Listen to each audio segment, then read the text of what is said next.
And then after the wedding. After the wedding. What do I get in the outcome? Staff members, whoever gets an opportunity. This group is scary. Ladies and gentlemen, welcome back to Life Rugby. My name is Arafat, your host. And today we're joined by Lesley Klim. I think if you've watched Namibian rugby for a long time now, this is no stranger to your screen. Welcome to the podcast, bro. Thanks, Paul. Thanks for having me. Before we get into the interview, I just want to appreciate you guys for the Henry Kanjo video. I think there was positive feedback. We appreciate it. Please, just for this one, engage us more in the comment section, and please don't forget to do all that YouTube stuff. Like, share, subscribe. As a believer one. So many times. So before we get into the interview, I just want to explain why we're doing what we're doing now. So obviously the podcast Life and Rugby is just we want to bridge the gap between the players, the fan. The only way I think we can bridge that gap is by getting to know the stories of the players, and not only players, even management. Yeah. So we decided that let's focus on the story. Then through that, we decided to bring it in their own words. Yeah. So in their own words, it's just where people who contribute positively to rugby, they will just come on the podcast, share what they share their story, and then hopefully there's a life there who's just watching it, listening to this and watching this and short some inspiration to just be to be a great rugby player in the future. Yeah, so welcome to the podcast, man. How have you been, bro? Take your knee. I haven't seen anyone, bro. What you doing, bro? Yeah, I've heard that so many times now, but yeah, I've probably been away. Yeah. Yeah, I've been busy. Yeah, it's usually what I've been telling people. But yeah, I've been working. And when I say work, I mean like away from rugby, focusing on my second profession. Yeah. Per se, and yeah. So that's what I've been doing for maybe 5-6 months now. Yeah. Yeah, since last season. Okay. Do you ever get to like talk to the coaches? Are they asking like, what's happening? Yeah, of course, man. Coming in. At the start of the year, obviously, with preseason and stuff, Yeah. I was involved with UNAM. We were unsure what the season would look like. I'm sure most people know what we were facing as a club. So obviously, guys like myself had to get involved, and I've probably made it clear that I would be involved, but because of what I find myself in now in my personal space, it's not possible at the moment. So yeah, that's why I've been kind of like away from rugby a bit and out of the scene mostly. Sure. So I want to go back to where this thing started. We'll dig deep into where you are right now. Yeah. Obviously, just speak more about what affected this decision. So if you're from the south, right? Yeah. It's Born and bred. Yeah. It's the south is huge on rugby also. Yeah. There's a specific part of the south that is just about rugby. Can you tell us more about how you got into rugby and what when did you decide that okay, this is something that I could do sort of like moving forward? It's quite an ironic story. The way I got into the game is obviously I come from a black family. It's not predominant in the black community. So I was like any other black boy. I was fast, athletic, and we had 2 female coaches at the time. One was Miss Alta van der Merwe, the other one was Miss Roos. So they saw I was the fastest within my age group. So they said, don't you want to come and try out this sport? And obviously being who I was at the moment, all my friends were playing rugby. So of course I would join. So at that time, all I knew was take the ball, try and run around them. I remember, what was it, Chocker and Midi tournaments or games at the time. We had or the arch rival at that time was Primary School of Keetmanshoop, PSK. So I would get the ball, run around them until the parents would say like, no, try and put the play on the edge just to ensure that he doesn't run around you guys. Yeah. And that's how the game developed for me. Find a way to run through them. Yeah. Until a certain age, you're allowed to kick the ball, try and catch it, and then score, try. Yeah. So that's how I got into the game. Most of my friends were playing and developed from that into older age groups. I think the immediate year after that, I would play like 2 or 3 ages above my age. Not in a position I would like. I was even a prop at the time, a lock or flank, or and that's how I found my way like to the back end of it. Yeah. I would say my last year in primary school, or the last 2 years, I was mainly fly half or wing, and then it developed from that into high school, obviously. And I think in high school, that's where it started to take off. Like I was also playing football at the time because everyone in my family played football. My uncles and stuff, everyone in the location, everyone played football. I was basically the only one that played rugby. Yeah. So in my high school here, I had 2 coaches that I can say that played a major role. Yeah. Mr. Abed and Mr. Asagai. I played, I think, under 15s, I played fly half. And then I played wing that same year for the first team while I was also playing under 15s. I think I told you this before the interview. Yeah. And then in my grade 10 here, I had a conversation with Mr. Asagai. Yeah. Because I think he was a national team coach at the time. He was coaching under 18s. And was it Asagai or Mr. Abed? I think it's Mr. Abed actually. So he said, listen, this is what it looks like for Kara's regional teams. Like we don't usually get the ball a lot. So we defend most of the time, and I used to wear like a scrum cap. So all you could do is like when you play against Comas or whatever, you just tackle the whole game. And if you get the ball stops at like maybe the 12 or 13. It doesn't often get to me unless we have a scrum on the edge, and I tell the 9, hey, give me the ball. That's how I get the ball. Yeah. So his suggestion was, I think you should try 13. You're fast, you're strong, so you need to get the ball more often. Yeah. And that's when I started playing 13 and just took off from there. And that's how I ended up in Windhoek, straight after school. I played for Poly first. Poly had this. Now we're there. Yeah, Poly had this. Probably the best team Poly ever had. Yes, Lorenzo was the coach. Lorenzo and Coach Pet. He passed a few years ago. So they were the coaches. Lorenzo was he was forwards coach. Yeah. Coach Pet, he was our back coach. I think like And Coach Les. yeah. And Coach Did Les. you ever? How did you make sense of the fact that you guys had such an incredible team? Because I used to watch college. This was like 2013, 14. Yeah. Like it was a good team. Yeah. Very talented people, but you just couldn't find your ground. What was happening there? I think, to be honest with you, I think what made us such a good team was like we knew we were a bunch of young players with talent. Yeah. We had something to prove. Yeah. And all of us were like basically on the same mission. You Yeah. either want to make the national sevens team, you want to make the national under 20 team. Yeah. National team was a bit far-sighted. Most of us didn't look at that at the time. So, and we just clicked, man. It was a good environment. Guys, Poly's always been known for like a team with this special environment. I'm not sure when that dissolved or stopped or whatever, but I think that was quite special for us. And most of the players actually knew each other before we started playing for Poly. Yeah. Like I'm from the south. I'm sure you know Donovan O'Brien. Yeah. Donovan is also from the south. So Yeah. Donovan and we've known each other for like maybe 5 years preceding that.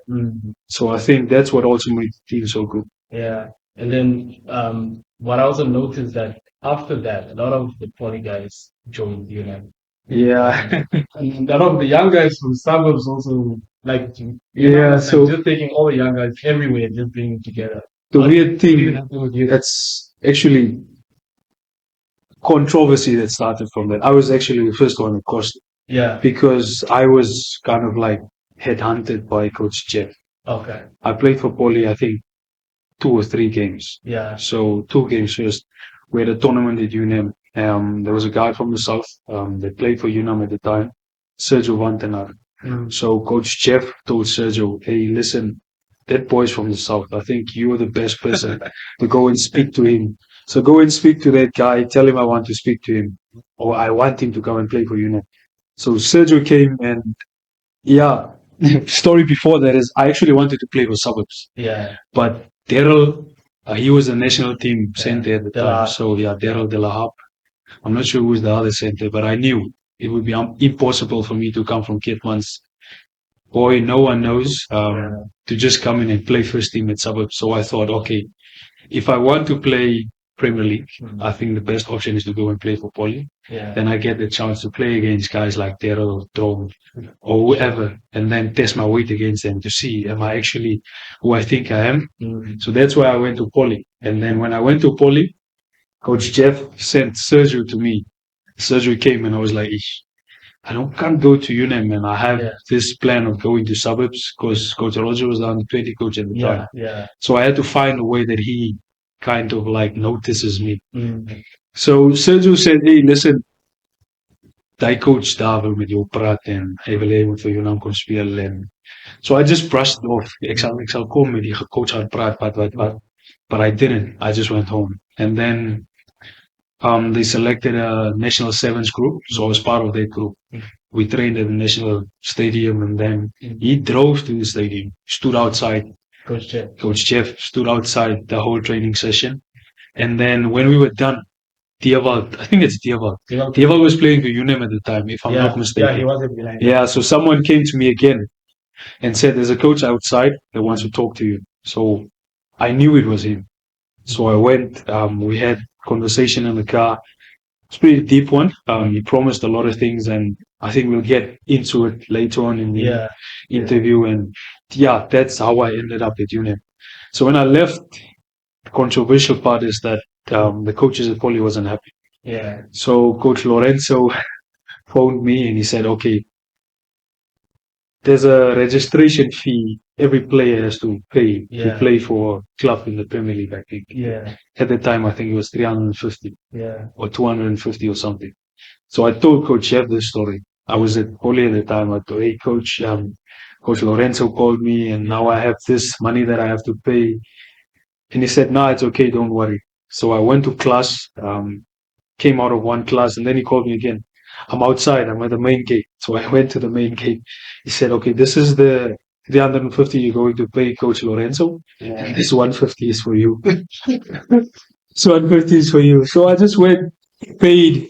The guys were mad, some were mad, and then to be pulling me, bro. It's a hot dog and a Coke or so, like it lasts entire week. So yeah, that happened, and then Silvano followed. Sunday followed. So all of us left Poly, and then even Donovan followed. So yeah, that's, I think, how the Poly, we knew how it was all. One thing that I noticed every time that you speak about people don't intentionally speak about Coach Jeff. Yeah. He's just a part of the story. Like no one goes with, I want to speak about Jeff. It's just your story. Like even when I was sitting with Henry last month, and he was just speaking about UNAM, and it just came up where he just spoke so fondly about me, but he wasn't being intentional. He was just telling a story about UNAM. And he's so rest in peace right now. His impact is beyond measure. Did you ever think that you guys would achieve what you did? And obviously, being a young guy coming from Poly, wasn't doing so well in the field against them. What did you think of Johan Diergaardt? What was your first reaction about who he is? He looks very scary, but if you look at it, but like, what was it like? Just coming into that room with all those players, Johan Diergaardt. What was your experience? Now that you're even mentioning it, I can remember when was the first time that I actually met him. So back then we used to train at Commersdal, the Yeah, Commersdal campus, campus. So obviously we knew who Johan Diergaardt was. He was Yeah. the national team coach in 2011. So it was an evening training session, and then he was there. So I think it was before the session, we huddled up, and he was introduced as our coach. Yeah. And I think it's probably a thing that I see that's a bit lacking now within the coaching system throughout the country. He was a strong coach, and scary figure. Yeah. I have to mention that. So he had a conversation with us. It's like you could hear like needle drop within that circle. It was all of us were quiet, and I think as young coaches or as young players, I think why he had such a influence or lasting influence was obviously, besides his persona, Yeah. was the personality. When we're on the pitch, we're on the pitch. He's Johan Diergaardt. And then there's also a bit of balance. When we're off the pitch, there's like a gap or moment for us to relax, but we always had that element of respect and fear for him. And I think even in my career, I think coaches that I revered like that, or even my fellow players, coaches that we viewed with that aspect, Yeah. you tend to do well with coaches like that, where if it's a coach that you're quite comfortable with, you view him as your Right. mate or whatever, the influence might not be the same. So, and we were also a bunch of young players, but also we had a few seniors that you could say also wanted to prove a point. And like I mentioned at the start of this interview, is that we had, or me, not me, there were a lot of us that I know that we had a plan. Like, we weren't just playing rugby for the sake of playing rugby. Yeah. We had guys like Milan, guys like Fluffy. These were stars, like within the high school setup. I was just a guy from the south. So all these guys were destined to play for the national team one day. Yeah. And there were guys like myself who were unknown, who also had the same dream. And we were like facing in the same direction. We all wanted to achieve the same thing. Yeah. And that balance, I actually can't find the words to describe what we had for those 4 or 5 seasons, but it was special. I've played professional rugby, but I'll be honest, it's probably one of the best teams I've ever played in. Yeah. Yeah, it was special. You know what my biggest disappointment is about that? What? Is when, I don't know what happened.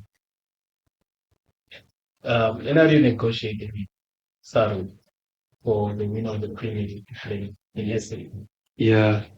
And that was in the golden age of UNAM. Yeah. That was when UNAM was like way better. Was it this Gold Cup thing? The Gold Cup, yeah. And now you have this team where a lot of, I think there was a missed opportunity there because I don't think some of those UNAM players would have came back enough. They would have been scouted. There was absolutely no way they would just come back. And now you have this platform and the best team in that should come back. It was sad, but like now that you actually mentioning it, I'm just thinking, could they have given the name or given the team another name or something? There was that, just to ensure that we compete in the Gold Cup. There was that. There was a lot of back and forth between UNAM and NRU back in the day. So I think that's what made it difficult at times, that there's the influence from the university, because it's a university team. Yeah. They have certain requirements, and I believe, or I think, the union couldn't. There was something there. What I heard back in the day was that UNAM also didn't want the name change. Yeah. And still give their facilities. Oh. Because it's a university. Yeah, it is. It's part of the UNAM brand. Yeah. But yeah, so playing at UNAM and being successful, obviously comes with call-ups to the national team. But before we go to the national team, let's touch on the franchise. Winter Draft, which is Welwitchias. Yeah. What was that like? Because now you're playing, now you're playing with the other that are. Yeah. Now you're playing with the people that you idolize. You are whichever local players were there. What was that experience like for a young player? And did you have those moments where you're just like, okay, now this young boy from Keetmanshoop now trying to just put that foot on the accelerator and hold it back again. That way you had that man. Not actually then. That moment was, I had that moment maybe in the 19s or 20s, because we were using the same facility. I'm not sure if you know BRG, biokinetics. I think of that. Yeah, so Michiel was with the national team at the time. So on the 20 team, we were also training at BRG. So just to give you a backstory, I'm not sure if you've heard the name Damap before. No. So for many people. Yeah. So at that time, I was staying in I'm still staying in Kommersdal. So myself, Freddie, Biggies, because we were also studying together, we would always move together. So after uni, we'd either go to the gym, and from the gym we'd go to training at UNAM. Yeah. So those guys would be in the same facility while we were also training. So I had this thing where I'd maybe do a dumbbell bench or whatever.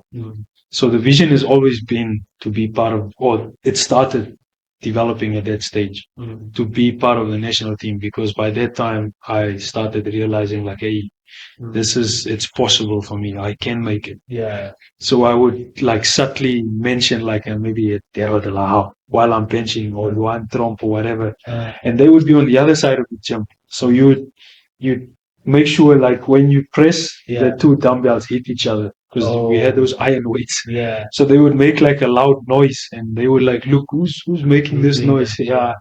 So that started there.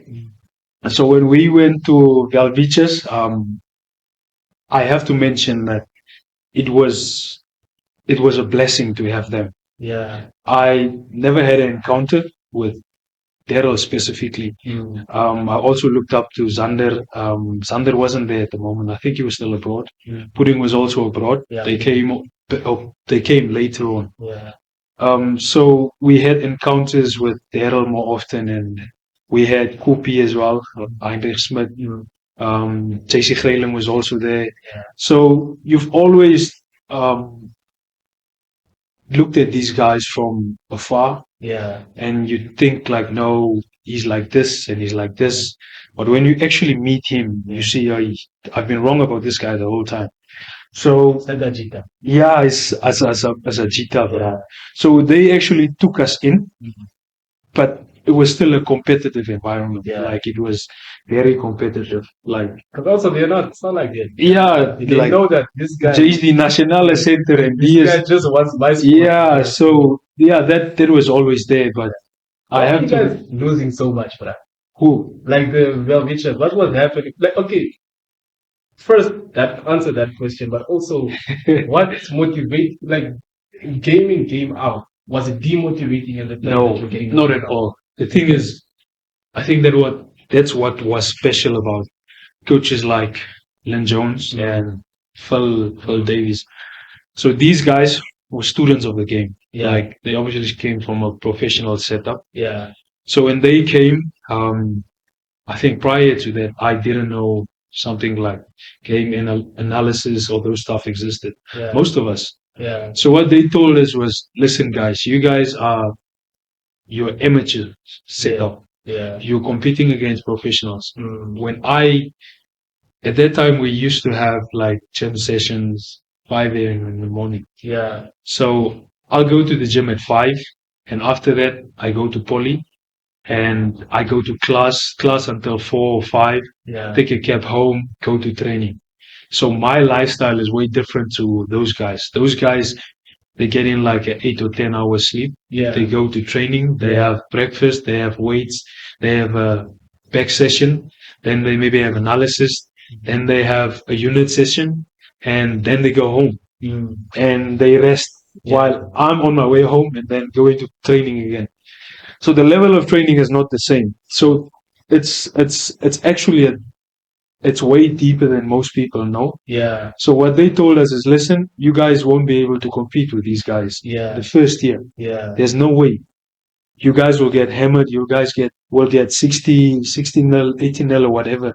But I'm telling you, The second year, you'll see the scores narrowed down. You'll see a 40-20.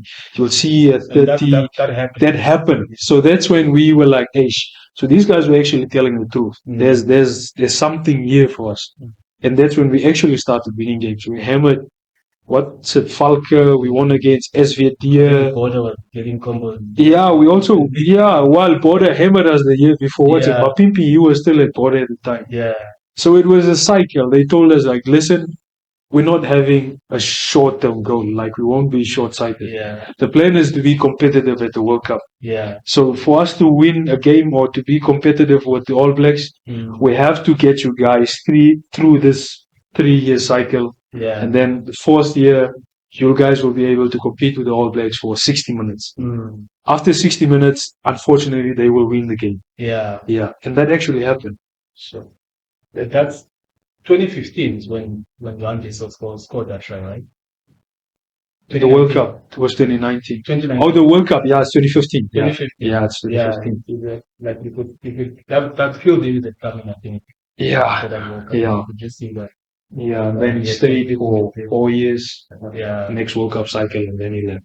Yeah. And then when does the call up come in? My call up. So, or rather, how does it happen? Because I think it was against Senegal for the first test match. oh, the national team call up. I thought you meant the World Cup. No, my first was we were a bunch of young boys that were fortunate to be selected for the Nations Cup. Uruguay. Yeah. So my first test was against Spain in Uruguay. Spain and then Italy and that's where my professional career actually kicked off, because it was that game where the guy was actually my agent. That's where he saw me, the second game. Yeah. And like, so I want to go back to the Welwitchias, because I think I forgot to ask. So when you're in the setup, now you're rubbing shoulders with people that you have looked up to for quite some time. In terms of, because what I'm getting from your story is that you've always been confident, but you kept on testing yourself to see out the confidence. Yeah, it makes sense. I get what you mean. Yeah. So now you're there with Ghetto, the same setup. Do you sort of like look up to them like in a way of like, I'm with Ghetto, or like it's like this is my time now.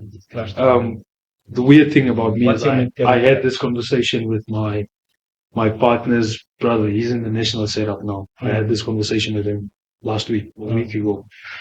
When I started, congratulations. Oh, thanks. Engaged now. Off the market. So what? The market. Yeah, sorry. So what my mindset was like, that the thing that I mentioned about PRG. When I started mentioning. It wasn't necessarily about them. It was just like I saw it as these guys are in my way to make it to the national team. And after them, I started mentioning guys like Sanibel Williams, Manon, those guys that were playing for the All Blacks at the time. So my perception was, when I actually started realizing that this is also, I think I have to accredit the influence for Coach Jeff. So we had that conversation we had in the car outside of the national stadium. So I told him that this is my actual plan, because I got the opportunity. Back then we had Krevenbeek and Academy Week. I'm not sure if they have it now. I think they have. So the Academy Week. Not Academy Week, but they have. We were 2 guys that got an invitation from Pukke. Well, myself and Rudy Peters, he plays for United now. I think he also got an invitation. But I didn't have the financial means to realize that. So you'd had to pay like 120,000 a year. So I had the conversation with my family, and they said, this is impossible for us. Where are we going to get 120K for you to realize this dream? So long story short is what they told me is, we know you want to play rugby professionally, because back then they had Western Province Institute Lions Institute and Sharks Institute for under 19s, 21. They had those leagues back in the day, and from 21 you make it to Curry Cup or Vodacom Cup, Curry Cup.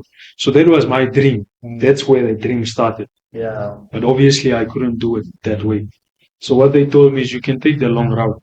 You have to study. There's no way you can just play rugby. Yeah. What if you get an injury and that story is done? What do you fall back on? Yeah. So I studied, and then poly, the story we had now, all those stuff happened. And I made it into that setup. Yeah. So what was the question again? No, it's like, where did you draw like that? You were playing with Daryl then now.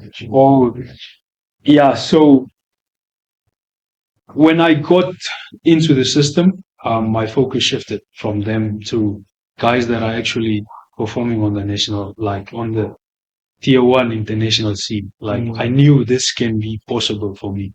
I just need to work hard, because that's also something I believed in back then. Anything is possible. Just depends on me. I just have to put in the work. So we had a game against United. There's this photo of it on social media as well, where I was tackled by Rudy. What's the coach now?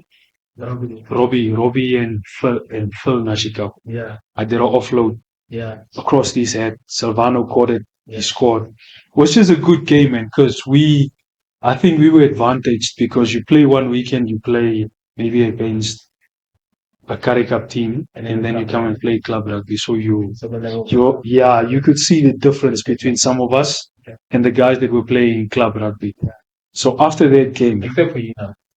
Yeah, was so good at the time.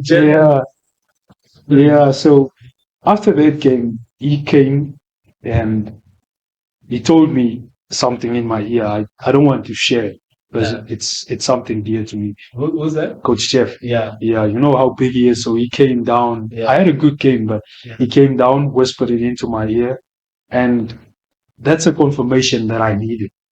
So since that day, you don't want to share just this kind of so since that day, like I've been set that this is possible for me. So that's when I got into the setup. Obviously Lynn was at the time, he also contributed a lot. So I was doing well, club level, playing outside center. So many people were asking, why is he playing wing for the Welwitchias? Yeah, so I had the conversation with Len, and Len explained to me why he's playing me on the wing.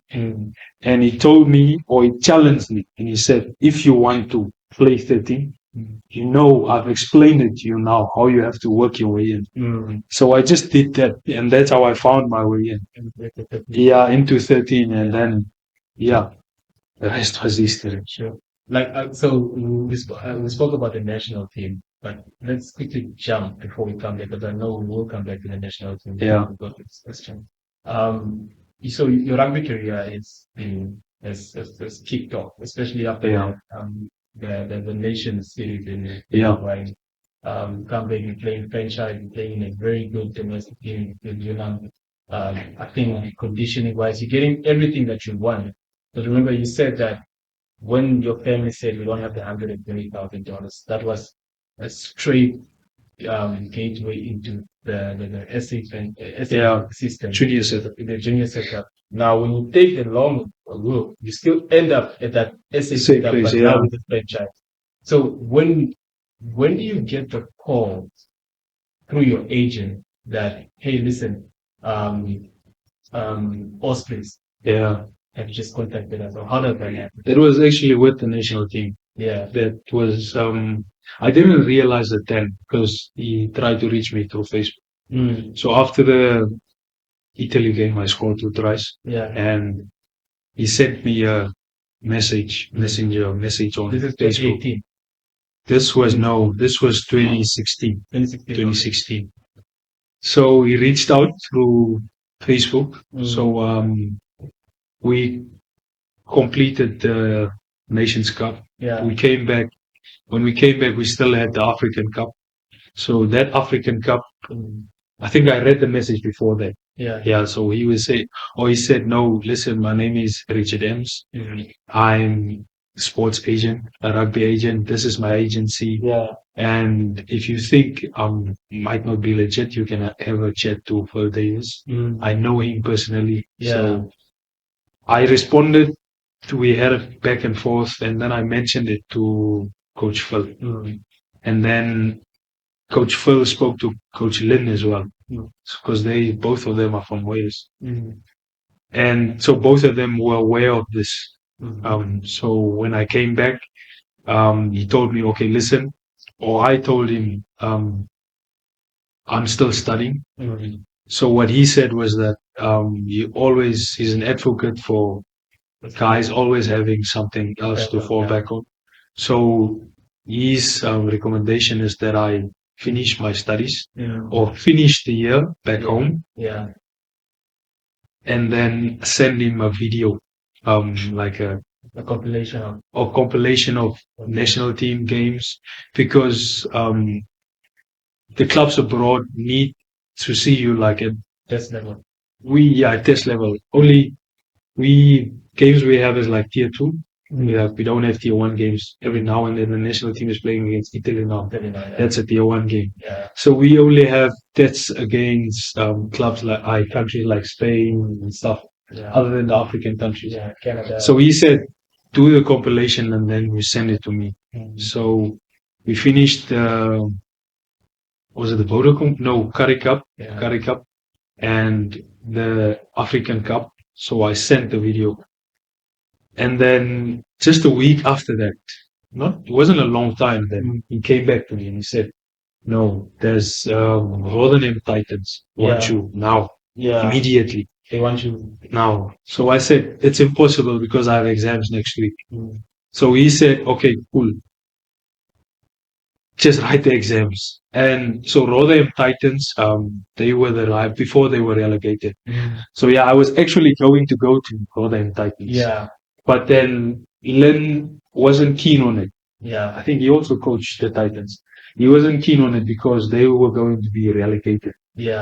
So I think we had a game the weekend, and I've already kind of like rejected. Not rejected, but because they wanted me then. But they said, okay, cool, we'll wait for him. And then we had a game. And then that weekend that I played, someone else at Doncaster, the center that plays for Doncaster, he got injured.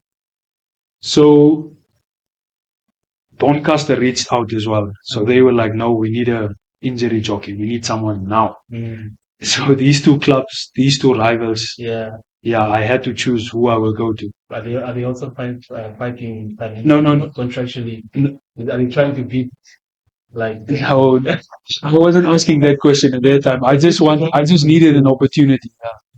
So it wasn't really about the money. But was the money good? At that time you're going from Curry Cup to Championship. So at that time it was very good. So Coach Lynn and I spoke to them. I asked for advice, and then they said what they think is that I shouldn't take Rotherham Titans, although they were the ones that came first. They said they wanted me immediately. Their suggestion was that I go to Doncaster because Rotherham will be relegated. So I took Doncaster, signed with Donny, and then I left. I think it's the 22nd of December 2017. That's when I left. So when I left, Donny and Rotherham Titans played. They had a game. So those two teams played, and Rotherham Titans have already word was already spreading that we have this youngster coming from Namibia. He's huge potential, and he's coming to play for us. So when I came to the game, I had a Doncaster jacket, while those guys thought I was coming to play for them. So everyone was looking at me weird, like all the supporters, and so I didn't know all that at that time, and then the manager told me, no, these guys thought you were coming to them. So that's how I ended up there. And then you so at that time now, what's the conversation between you, Phil, the coach at Doncaster, like, and after your agent, like, what's happening? Like, are you put like on a, do you, like, have a target as to what you should work on from the national coach, and then what is your the club coach expecting from you, and what have you set targets with your agent also? I mean, like, what you're gonna work on. Did you have that as a player? When I left, Pearl and Len were like, when I had to make like a decision, Yeah. I would always go back to them and ask them what they think or whatever. They weren't that involved. So conversations were only between myself, agent, and obviously the coach. And when I got there, I addressed the coach, sir, and we were like, no, because he's a character, and he said, no, don't you ever call me that again. Just call me Clive. Yeah. Yeah. So conversations, there weren't much conversations between myself and the coach yet, because I think he didn't look to me as like a starter or whatever. Yeah. Because as a professional setup, you're supposed to have like at least 2 or 3 covers. Yeah. So Doncaster's starting center, he got injured. So obviously there was a center, but he was also on wing. So he became the starting center. Yeah. And then there was a winger. We had a player coach, so he was also a winger. So I was going to be like maybe a second choice or whatever, and see how I fit in, or just a shot. Like let's just give him a shot and see what he can do. So conversations between my coach and I was like, he knew what I wanted to achieve. I told him like, I want to play at the best leagues in the world for as long as I can. And so agents are like that. They would challenge you on your word. So he said, okay, this is the opportunity you've always wanted. So I know what you can do. I've seen what you can do, but can you replicate that here? Yeah. So started at Donny. Donny was a culture shock, because it's my first professional environment. Yeah. I haven't been exposed to a professional setting before. Yeah. Over here, we had guys like Eugene Yankees, Daryl, who were maybe semi-professionals. You try and learn from them by just looking at them, what they do over the weekend, how they eat, how they train. And that's all I knew. So when I went to Doncaster, I can't say I was a professional. Yeah. I knew what I had to do to be what I wanted to be. So professional environment. So I didn't know much. I didn't know about playbooks. Doncaster had maybe like a 225-page playbook. So professional rugby is maybe the first 4 or 5 plays of the game. You have a role, like you have to be in a certain place, pass the ball to a certain person. Yeah. Ons ken nie daai goed nie. Is net gee met die bal laat ek maak wat ek kan maak. Yeah. So that's not profit. It doesn't work like that. Yeah. So for the first 2 weeks, I had to tell you where to pass the ball. Yeah. So you have a role. Like obviously, if you break the line, then you play. But if you play that play, you also have a role. So you study the game a lot. Yeah. So first 2 weeks, I just had to study the playbook. We had like a media room. Yeah. So he told me like, whenever you have time, go in there, go sit, study the playbook. I took photos and stuff, sent it to mates back home. Bra, kyk die goeie.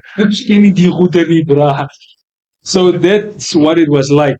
So what happened was the first week, went the weekend, obviously. Flew Friday or Saturday, got there, Friday, got there Saturday, watched the game, traveled back to Donny Sunday, started training Monday. So that weekend, we played Bristol Bears. Yeah. It's the biggest game for Donny. Yeah. So we trained Monday, Tuesday, Thursday, captain's run. The center that's supposed to start, he gets injured. Yeah. So professional rugby is like, the guys who don't start, they are the team you play this weekend. So if we are Donny and we play Bristol, and you're not selected to play this weekend, then is jy Bristol. Oh. So you train the entire week. Ons train ons game plan for die naweek. Yeah. And you guys that won't be playing, you study Bristol. Yeah. You play a line-out play, Bristol will play. The main scrum play, you play there. Yeah. So we were defending and they were attacking. Yeah. And then the inside center He the grabber geskop, he kicked the ball. So this center ran against my shoulder. Yeah. He was nog a condition. So ek het net omgedraai. Yeah. So in that turn, he ran against my shoulder. Yeah. He's a Vichian, Andy Bulumakau. Yeah. They were two brothers, Junior and Andy. Yeah. So Andy ran against my shoulder. Ek het net omgedraai and went for the ball. When I turned around, all the guys were here. Die man is daar. Hy skit, bra. Yeah. Fuck, what's going on? And then his best mate was like, it's you. You knocked him out. Jabel must feel like you want to play. Like, no, bra. Ek weet dan nie eens wat het hier gebeur nie, bra. I felt bad, bra, because these were the guys that took me in because the Islanders, New Zealanders, they usually, because we come from the same Christian background, they're usually the first ones to take you in. Like, these were my guys, bra. Yeah. So the man was knocked out, and then we went back into the changing room. So the span was altyd geskryf, so in the changing room on a board. Yeah. And then Clive walks in, he raises Andy's name, he writes Lesley Klim. I'm like, bro, what's going on? What? No, nothing really. And then there was a Thursday. Friday we had captains. Yeah. And then after captains, we first had like a media session, and then we came back, and then Clive called me. And he was also someone very influential to my career. Like, I can say that was my toppy. First team, but he was one of my own. So he told me, listen, I know you've only been here for a week. I've seen what you can do. I wouldn't have brought you here, like so fair. December, you were supposed to be with your family. Yeah. So this is your opportunity. Yeah. Like, I want you to go out and enjoy yourself. Forget about the playbook. Forget about the place. Just go play. Eish, vra. That was the game. So we played Bristol, man of the match. And just after that game, my agent calls me that night and he says, Eish, listen, Ospreys wants to sign you. I'm like, bro, what? You only played one game. Oh no, yeah, there's interest. He only said there's interest. Not like, I can't tell you. He was like, no, bro, ek is a groot man. Why can't you tell me? Yeah. I was like, no, Ospreys wants to sign you. There's interest from a few other clubs, but they're just watching you. Yeah. So he reckoned, let's play 4 more games. Then we see what happens. We don't sign Ospreys yet. Yeah. We'll just see what happens. So we played Leinster A the following game. Leinster A, there's this redhead, the flyer that plays for Leinster now, Crawley. Yeah. Crawley was playing. There's a boy with weird legs. He's a winger. He's also playing for Leinster now. A few of those boys were playing for Leinster A at that time. Had another good game. He called me again. Ish. People are calling. Keep on doing what you're doing. Yeah. Next game was Chewy then. So that game, I didn't play that game. And then the third game, we were supposed to play in Nottingham. Yeah. Nottingham. But then that game was called off because of bad weather. And then it was like, okay, out of all these teams, I think Ospreys is our best bet. Yeah. I think we go with Ospreys. So it was like, how many teams were you guys looking at that point? 3. 8 teams, okay. So he also said that we don't want to make them wait too long. Yeah. Yeah. So Vatican. So I took that opportunity, and then I came back for the World Cup qualifiers. So I was in good shape, in a good place, and we played Senegal, Tunisia first, I think. No, Morocco. Oh. Morocco, the guys were also on my case because they know now this one plays abroad. He's the target. Mark Dienes here. Played well. Came Tunisia, Senegal. I think Tunisia has got 4 tries or something. We gave them a hammering. Let her think Uganda salons when Uganda. Yeah. And then Zim, that's when I had the hamstring injury. Yeah. So the thing with Zim is, I think we were late. So die baie opgewarm and then they had this long anthem and hulle het musiek gespeel en hulle ding hulle sal ons wen. Yeah. So we were like, can we just play the game? Yeah. Ons het gespeel. I remember we had a line out. I scored like a 60-meter try. Came back, got the ball again, hardloop weer. my network like to full like a grab op die Hemi tried to play on, and then Phil obviously knew Right. Dio het sy maybe die grootste kontrak van sy carrière geteken. Ek wil nie kanse vat nie. Yeah. So he took me off. Oh, I was maybe shattered because I knew like I'm about to go to Ospreys and this happens. Yeah. So came back, we played the last game against Kenya. So I had that week I was tested. Played at home. Yeah, William Baka then. Yeah. Yeah, so we tried to see if I can play. And then before the game, Phil made the call and he said, no, I'm not going to take the risk. I know we'll win the game. We'll win the game without you. Yeah. You have bigger things to worry about, so you won't play this game. So there's a lot of controversy about this thing here. So what they did here was we had a sauna. Yeah. And the sauna showed that I wasn't injured. There was no hamstring tear or whatever. Yeah. So when I went, they were obviously informed, or they knew, because Donny's season was done when I came, yes. So when I left here, I left to go to Ospreys. So I had to inform my agent. Agent informs the club contacts agent, and they knew Lynn because Lynn was an Ospreys coach. So I went, got there. When I got there, we actually played Saracens. That's when I met guys like George North there the first time. So we traveled back to Swansea for that week, stayed in a hotel, and I had testing the first 2 days. And then they saw, okay, there's a clear deficit or clear difference between the two legs. Yeah. The one leg is weaker than the other one. Yeah. So I was on like a strength and conditioning program that week to get my one leg as strong as the other one to avoid any overcompensation. So after that week, you do like return to play testing. Yeah. Where you sprint 20 meters, sprint 40 meters, sprint 60 meters. They have to ensure that you're fine to play. Because Wales media, they were all excited to see this guy, and Ospreys het geraas gemaak, and so people want to see. It's a big thing. I remember it was a big thing, yeah. So 20 meters sprint, 40, was it nog 40 or 60? Toe ek hardloop, toe voel ek hom net weer. Went to the physio room. You won't feel it as much because it's still warm. So when I got to the physio room, sat down for a bit, iced. When I got up, I couldn't like walk properly. That's how sore it was. Yeah. So they sent me the following day, sent me to London for Cardiff for an MRI. That's when they saw this hamstring is snapped. Like I went to London, Fares Haddad, went to see a specialist. So he said, all of these things are taken care of by the club.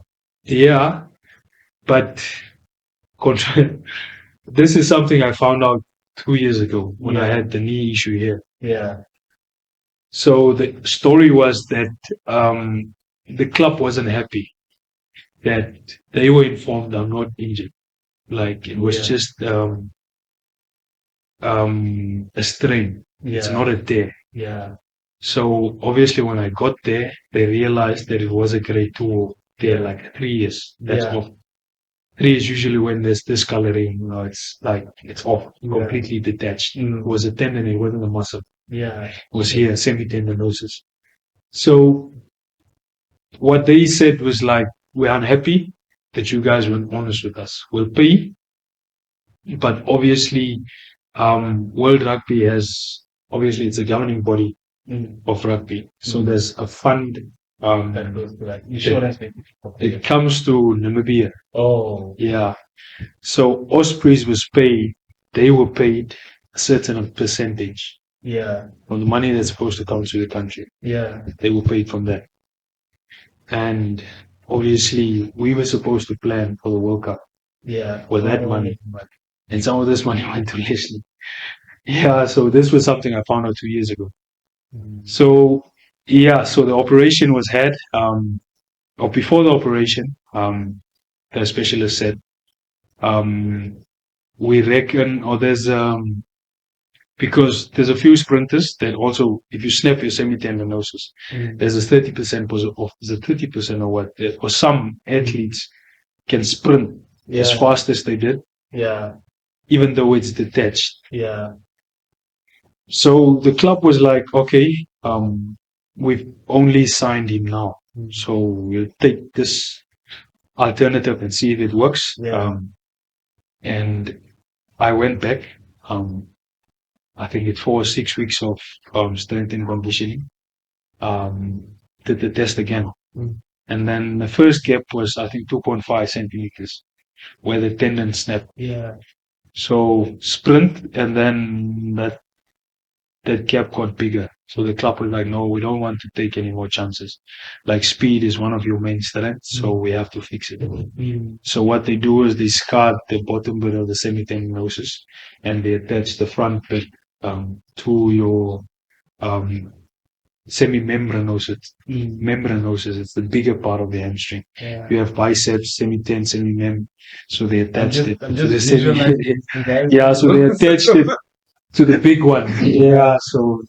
And then it took off from that. And then during this time, they're not happy that you're injured now. Obviously, what's the conversation like going forward? And also, then it's closer to the Rugby World Cup. We're qualified. Now we were like, that was in October. I had the operation in October, so the World Cup was the next year. Was it August, September? It's usually September, right? Yeah, it was September the following year. So it's, at the end of the day, it's a business, bro. You've invested. You got a player, and I didn't play for the first year. So they were probably just hoping that the second year he kind of like pays us back. So strength and conditioning was net.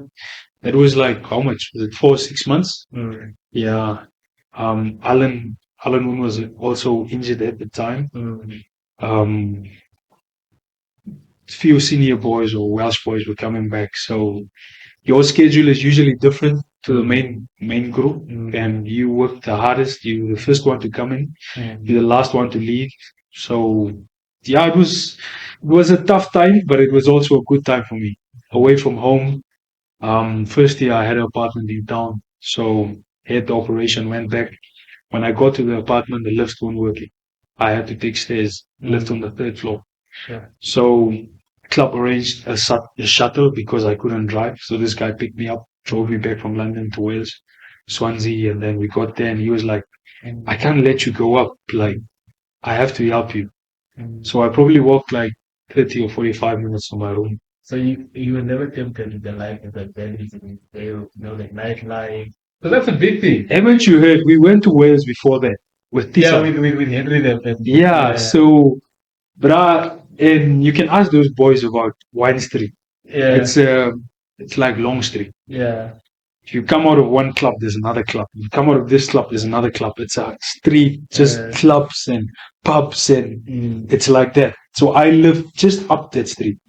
So fortunate enough to be from the background that I'm from.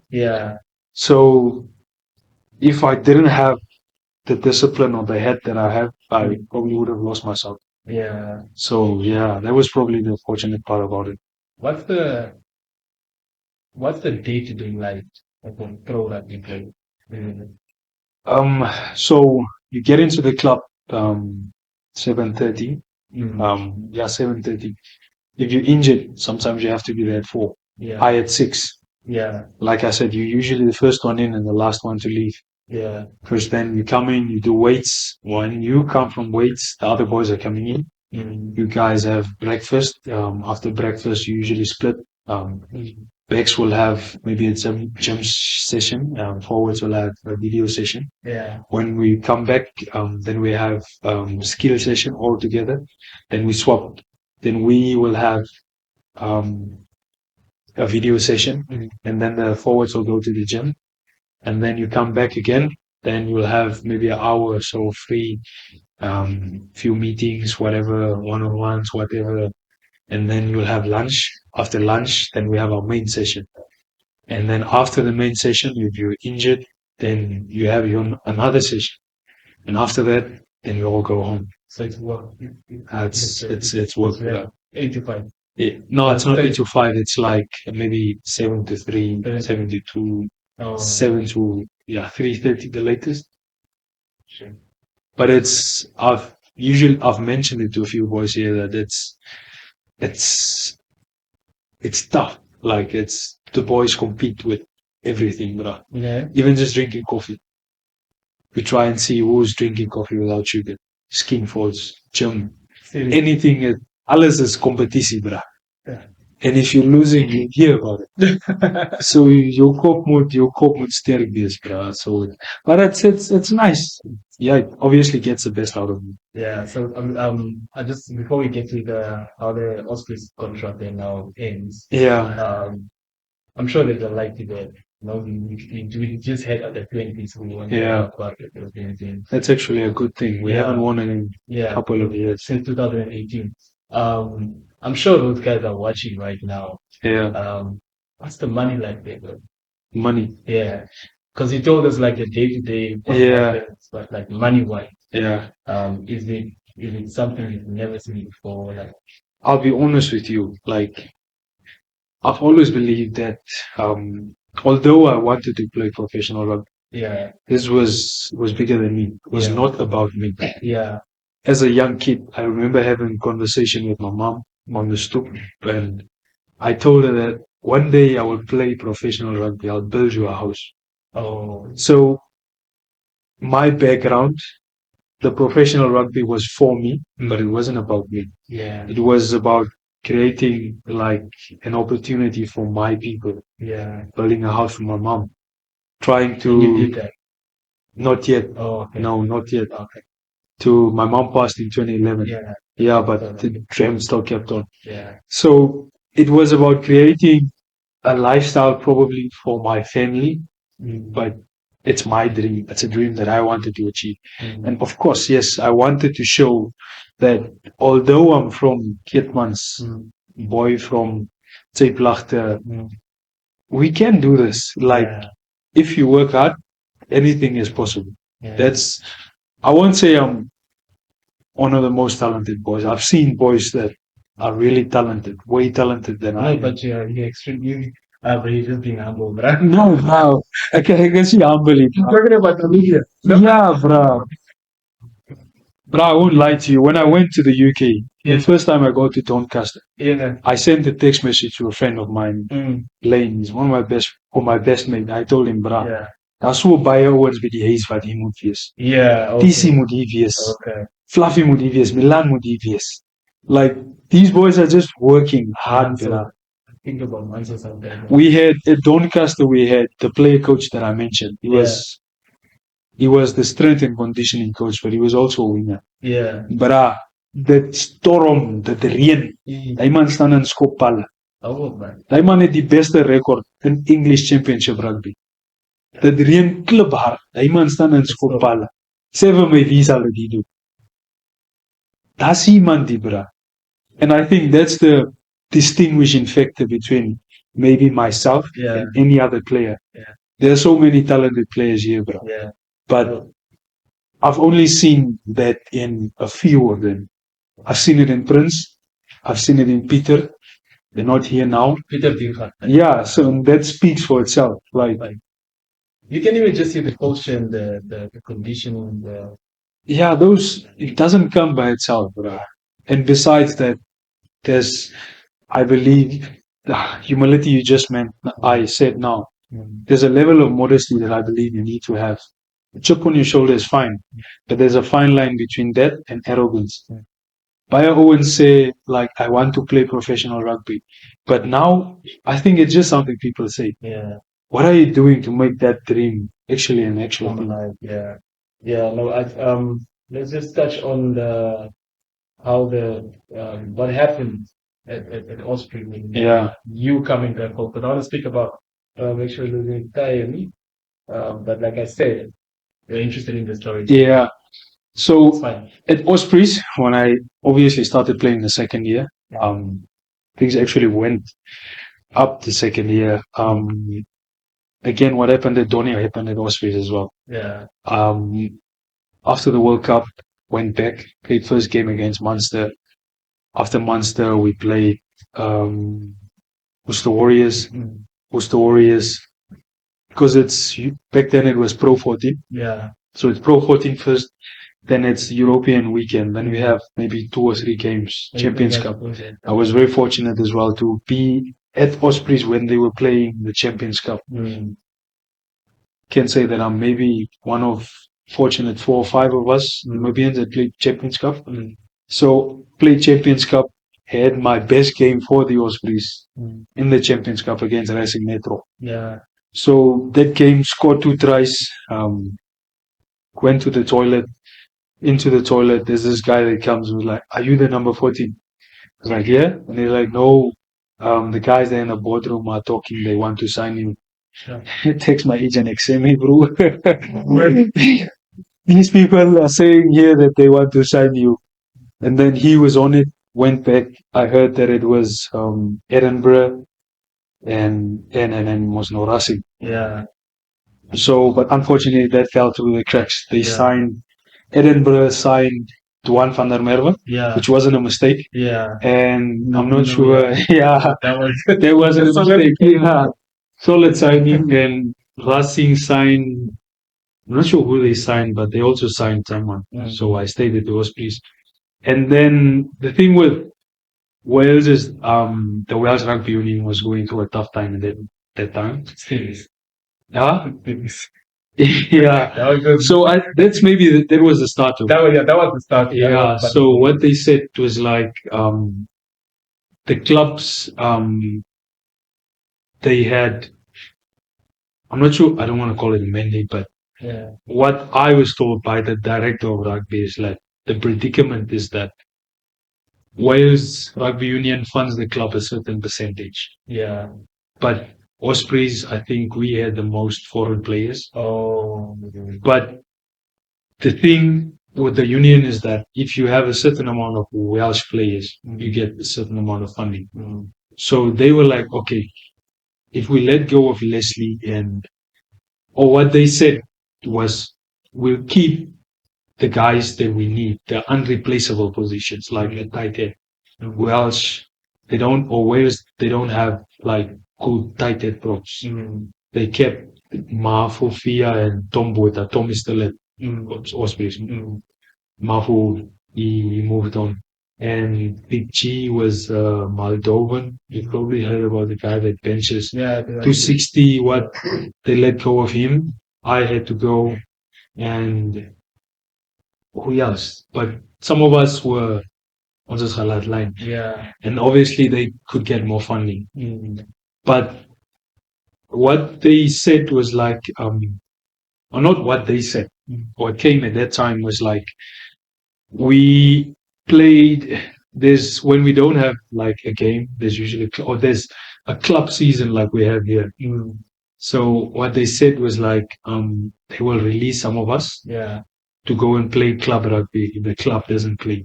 Dat was nog constant speel. So I played for Aberhaven.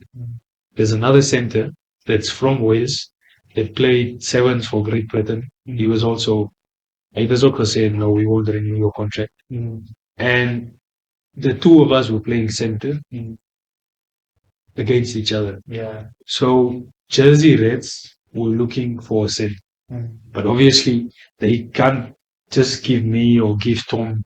So what they said was like, okay, we have this game, so you guys can watch this game, and you decide who you will select. So fortunately, or luckily, I played well that game. And then the Jersey Reds came through, and they said, no, we want Lesley to come and play for us.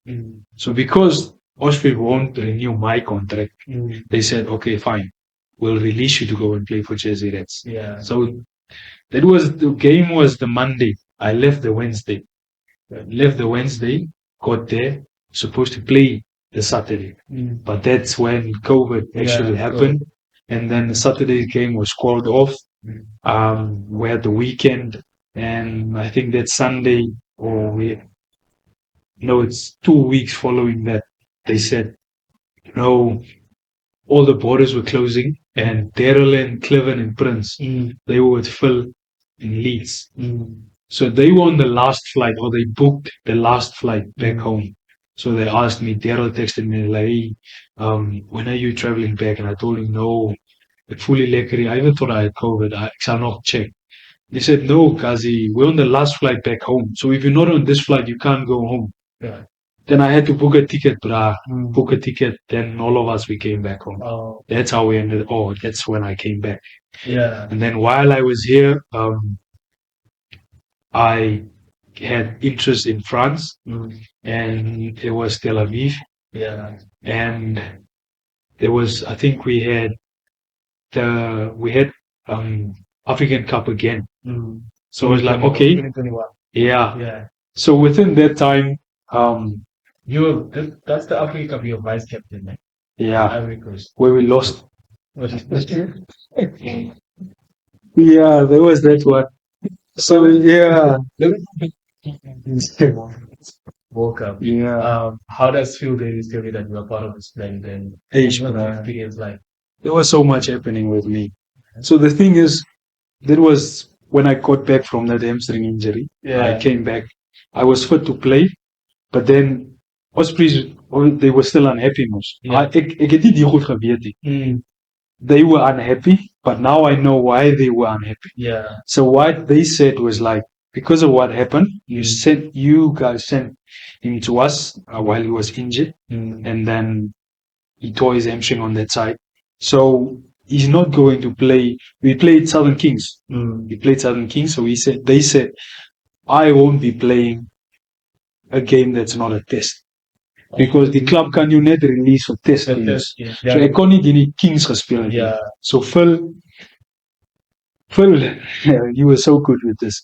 So what he said was like, okay, call me to here. We play the game here. I was selected to play. Like was in die koerant, ek moet gespeel het. But then those guys obviously said what they said. So he called me aside and he told me, no less. He also didn't reveal the backstory, the detail to me. He just said, no less. Ospreys are saying you can't play this game. It's not a test, so they don't want you to play. But like, braai, ek kom nou terug, braai. Ek moet mos nou momentum bou vir die World Cup. Yeah. So like, okay, I understand. But, and so he said, we just say you're not playing. Jy die bietjie van 'n nigel, but.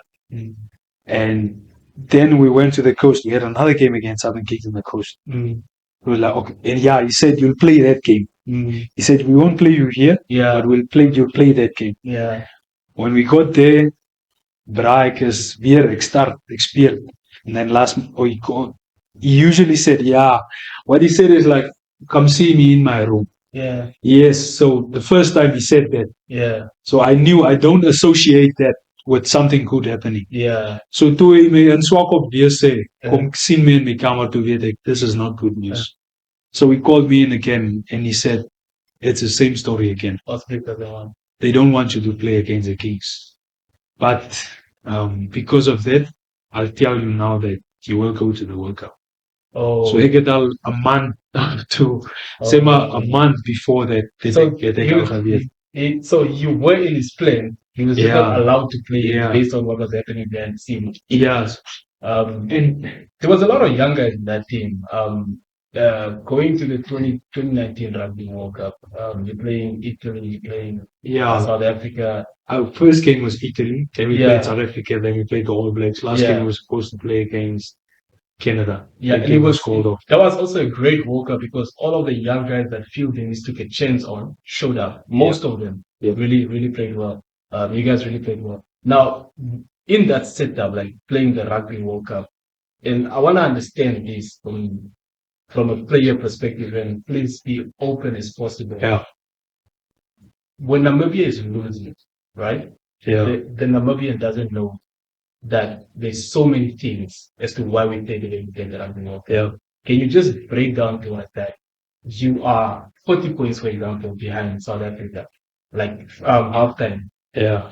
What's going on in the locker room? Yeah. What's the conversation like? Is it, yes, boys?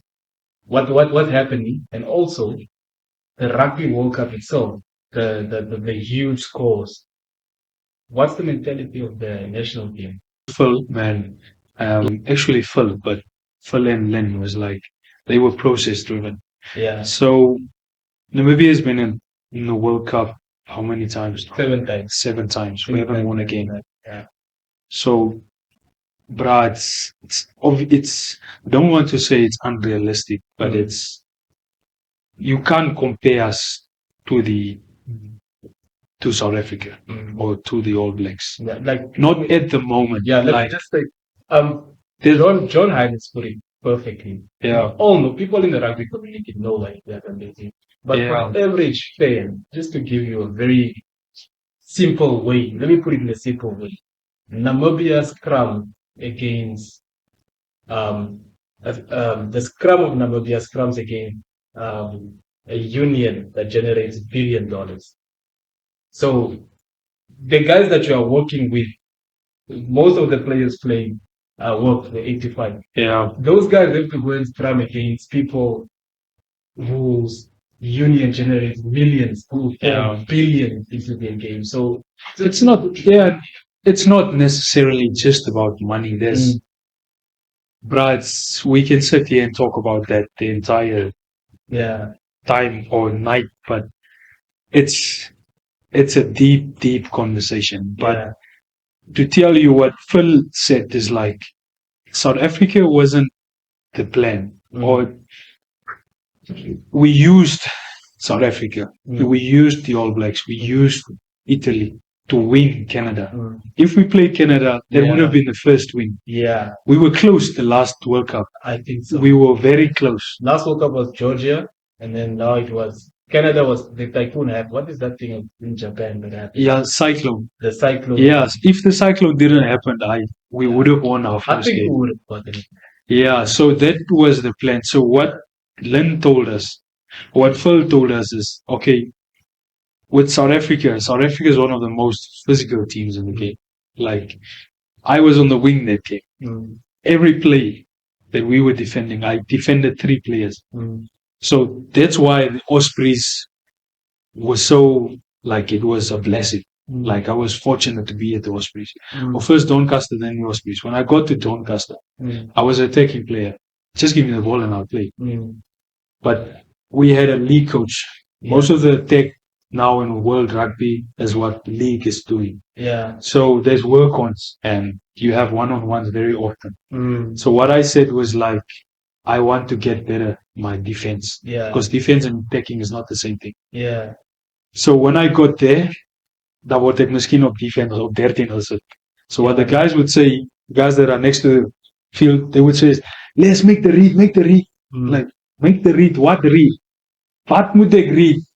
Dan speel die manne, dan is dit om my gespeel, of is dit binne my gespeel. Because it's a professional level. That's nie club rugby nie, bro. Yeah. One mistake is 7 points. So that was a weird perceived that. But rugby is, I see the rugby wat ons hier speel.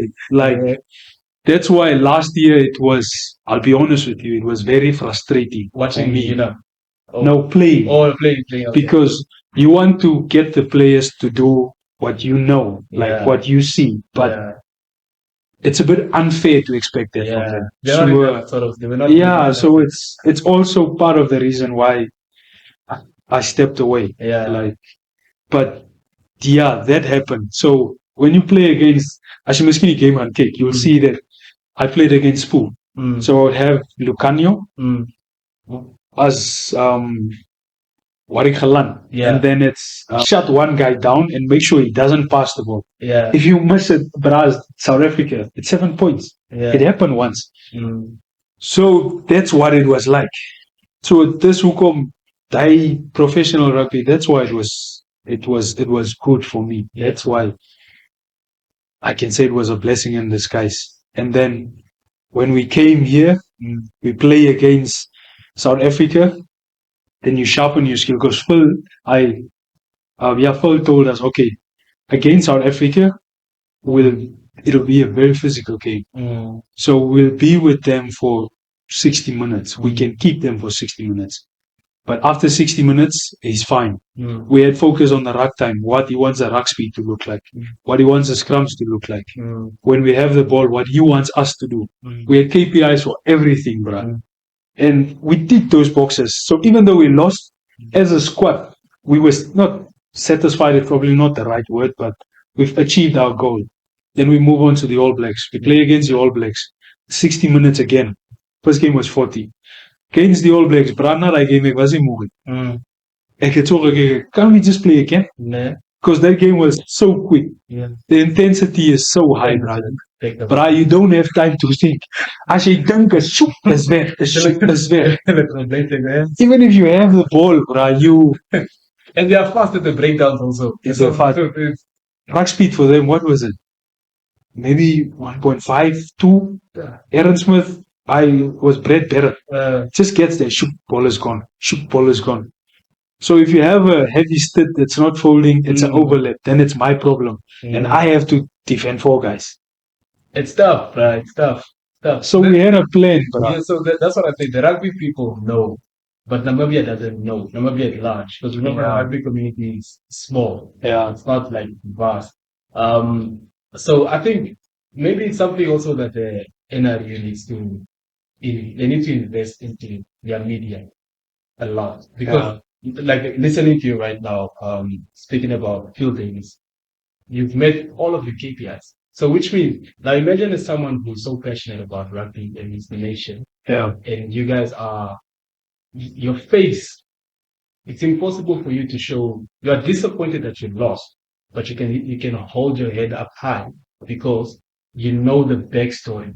Yeah. You've done what you're supposed, what was asked of you on the field, right? Even though it's not good enough to win the game, you also, you're putting all of these realities together and say that, okay, Manuel said we did what we could. But the average fan can never know that because there's no backstory, there's nothing that happens behind the scenes as to what the national captain is going through. But I just want to close up on these 2 things. 2019 Rugby World Cup happens, you come back home. You still at Ospreys, but then you come home. Jersey Reds first, and then I come home. Yeah, then you come home and you start playing for UNAM. Alistair Coetzee comes and they set up. First, you guys go to Ivory Coast with Robbie Dixon. I think Robbie Dixon was the coach. Yeah, Robbie and Alistair. Interim coach. Yeah, and Alistair, yes. You come back to Namibia. 2020. That was 21, 22. Yeah, 22. You didn't play qualifiers, right, in France? No. Yes. No. So I was injured. That's when I had the ankle. Yeah. So 2023 we played the Duncan Challenge Cup. Yeah. We are now building towards the 2023 Rugby World Cup. And I must admit, especially for me, a lot of things happened. Yeah. Towards before the build up, before the team gets called up. There are injuries, players retiring, players back in the second. I think that year we got Obed back into the final squad. JC Felling had retired. All of a sudden he was the one running the show at the Zambia Challenge Cup. And I asked the question, like when we speak to the boys, we speak about rugby a lot, man. And I said, okay, the squad was announced, but then a backline player wasn't announced. There was 1 spot left. And then Chad Plato get injured. Yeah. I think TC and Wayne Jacobs filled spot there. Yeah. Why was your name not around there? What happened? I mean, in hindsight, I can probably say that was the best thing that happened to me. Prior to that, I had the knee, or before the operation, when the knee trouble actually started happening. That's when I found out about the Ospreys promotion. Yeah. Because we were doing testing, gym testing in the gym. Mm-hmm. So that's what they do before every national group we come together. Yeah. So we had squat testing. So I did 3 reps. We do squat bench. What was that? 3 reps. 190. 3 reps, 190. Yeah. And then I just felt something in my knee. Yeah. I left. I was still looking to buy a car at that time. Went to a dealership. Went back home. And then my knee was sore. but I knew it's maybe just after the squats. And that's actually where I think I might have hurt my cartilage. So that developed into Baker cyst, constant pain in my knee, and I needed an operation. So it's a long story. I don't want to get into that. I had the operation, came back, and in all fairness, I didn't have enough time. And about the operation itself, I saw a doctor here in Windhoek. I was told, I'm not sure if you know, that I had bone on bone, so the cartilage was damaged. So every time I walk, or if you walk, it's bone on bone. So it's hurting you. So I needed the operation, and I was like, okay, I don't have a lot of time, so I need to have this operation. Operation was done. So what they did is they did some microfracturing. So hulle steek jou laat jy bloei en dan gooi jy mos weer 'n cartilage. But it won't sustain me for long enough, especially with rugby, because of the constant impact that I have. So I was told that, unfortunately, we have to tell you that it's done. The doctor told you. Yeah, we're sorry, but you won't be able to play rugby anymore. Was that forever or just? It's still, yeah, forever. Oh. You might not. No, it's not that. Yeah. Okay. So I was a bit emotional. Called a few people. Called my sisters. Called my partner, fiance now. Called my friend. He was actually the one that, at the time, he just listened to me, and I told him, "Bras, manusua, slime." He was trying to fight it, but I just said, "Nas, kom ek maak maar net die graad klaar, Brian, en werk maar net." But obviously, I was emotional. And then the next day, he called me and said, "Brother, there's no way, brah. You're 28. Yeah. There's no way, it ends like this. Yeah. There has to be a way." So he motivated me back into it. I saw a specialist, and the specialist said, it's going to be tough. I just needed to hear that there's a 50% possibility that you'll able to. So when I heard that, I got another opinion by there was an Olympic doctor that wanted to have a virtual session with me. So I had that opinion, and he also backed what the specialist here said. So we had the operation, and I basically had a month before these guys leave, or when this group is selected. Yeah. So in all fairness, I didn't have enough time. Yeah.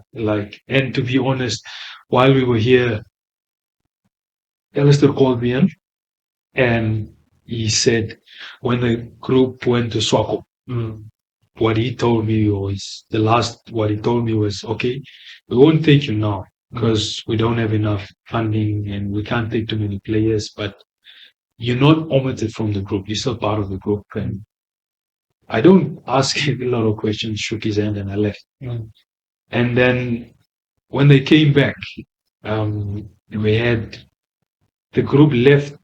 They went to play. They went to go to play qualifiers. To France.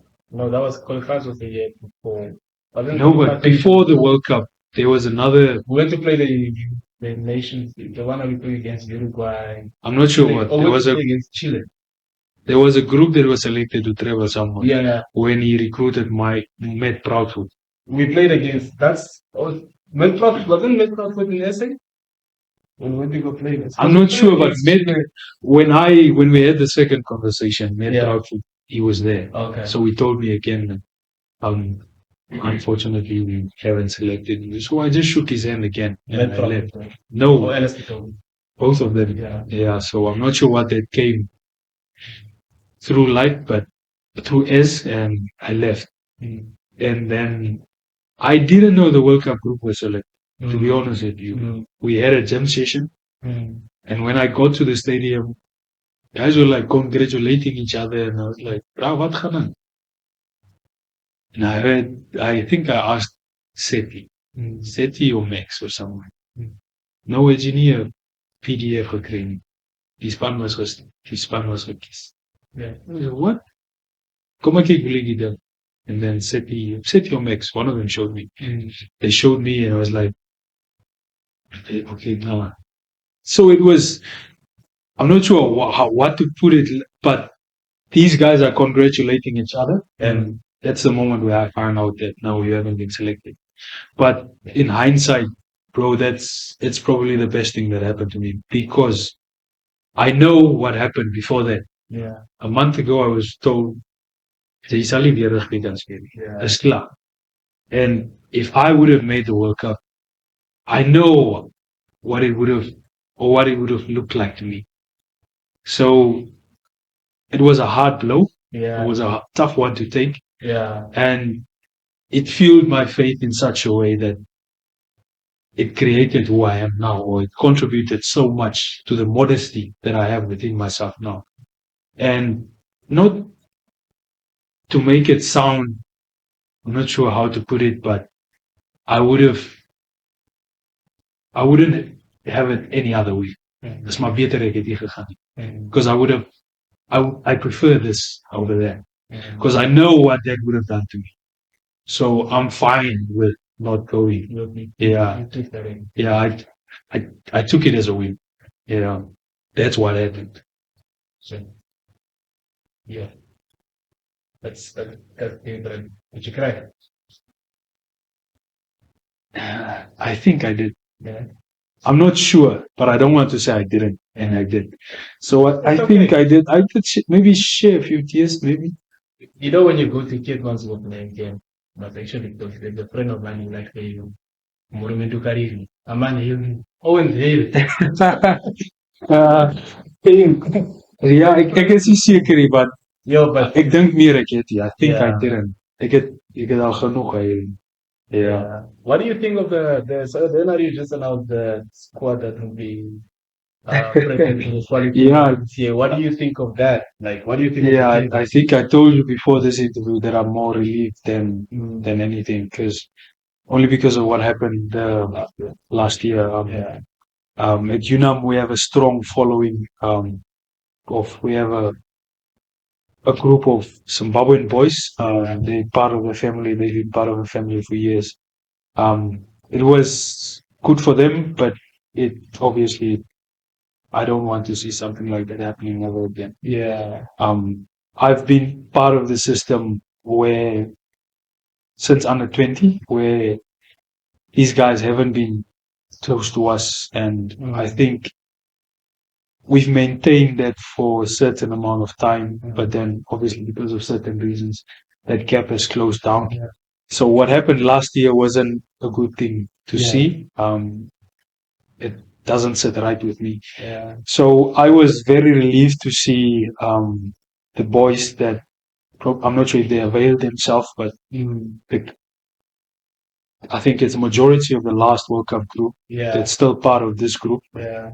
And obviously, Zimbabwe, they have a strong belief that they can make the World Cup, which is fair. Yeah. I think they've always believed that they can win us, but yeah, I think them just this time around. it's good. It's good for African rugby, Yeah, but as a proud Namibian, it's.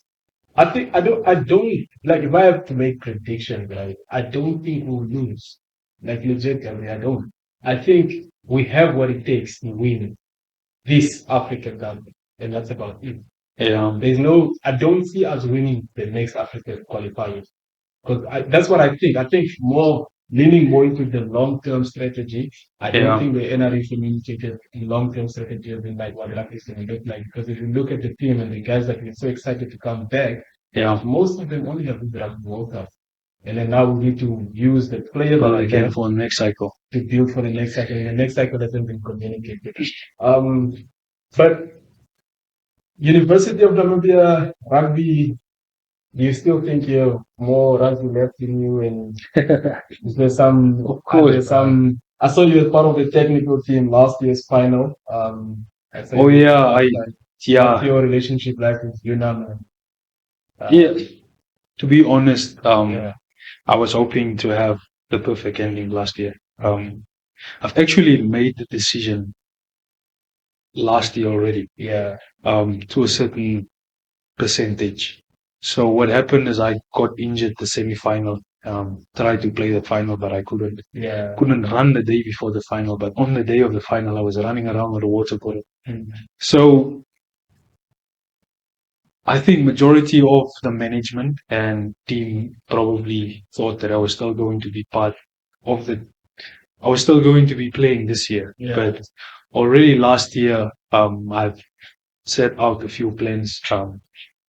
When I came back, in 2021 with COVID, I had the opportunity to leave again. But then I thought, I don't think it's the right decision, because if I leave again for 2 years, come back, I'm 31. Mm. Do I want to start working at that Age. age? Yeah. So it was also at the same time that I was having troubles with my knee. So my sister told me that, don't you think that this is the best time to finish your career?